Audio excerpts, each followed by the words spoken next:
Labdien! Mēs pašlaik atrodamies vienā no skaistākajām pilsētām Latvijā. Un mūsu eksperti ir atraduši tādu Petriku seržantu Lapiņu, kuru viņi grib intervēt un aiziet uz vizīti. Šajā pilsētā, kuru sauc Lielvārdu, notiek arī dažādas aktivitātes, piemēram, florbols.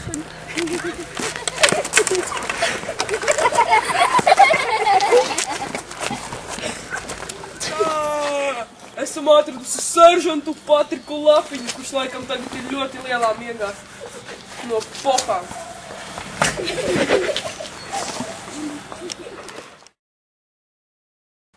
Čau! Mūsu eksperti atradusi seržanta Petrika māju. Un lūk, tā ir, un viņš dodas uz tām.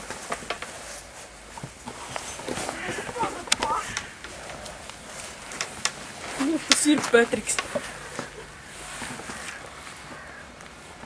Laikam viņam bijusi grūta diena.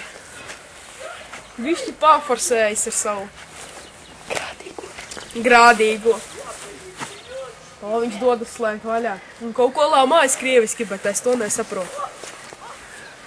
Kur viņš pazuda? Kā es spīd pats tur vārtas? Laikam atslēgas pazudušas.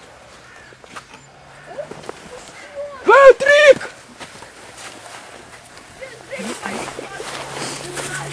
Petrik!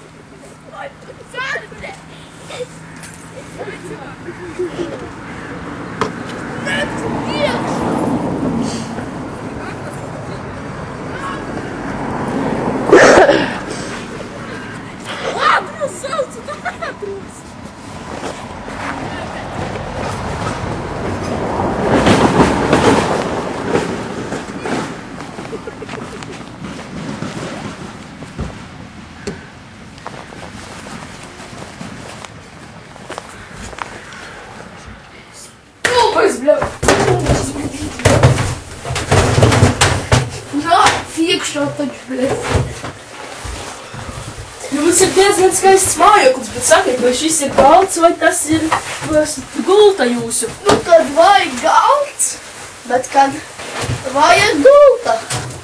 Diezgan interesants jums šis dzīvesveids. Vai mēs varētu uzdot jums dažus jautājumus par jūsu IQ līmeni? Nu, vai, bet labi. Cik jums ir gadu? 40 plusiņu.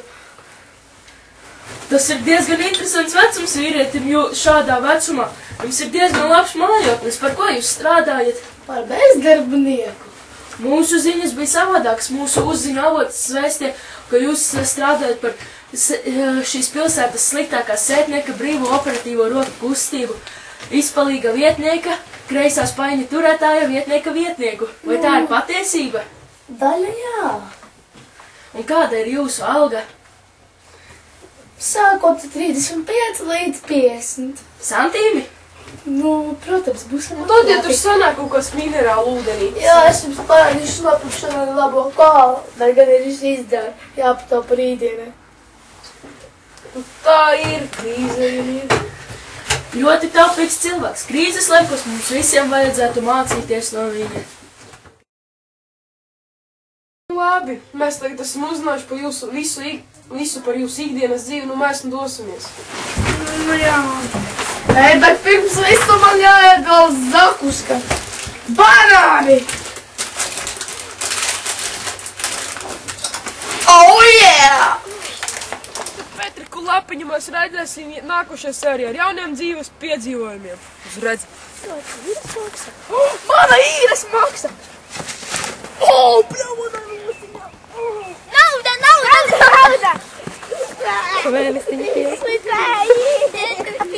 Все-таки она наша. Наша Раша. До свидания, ребята.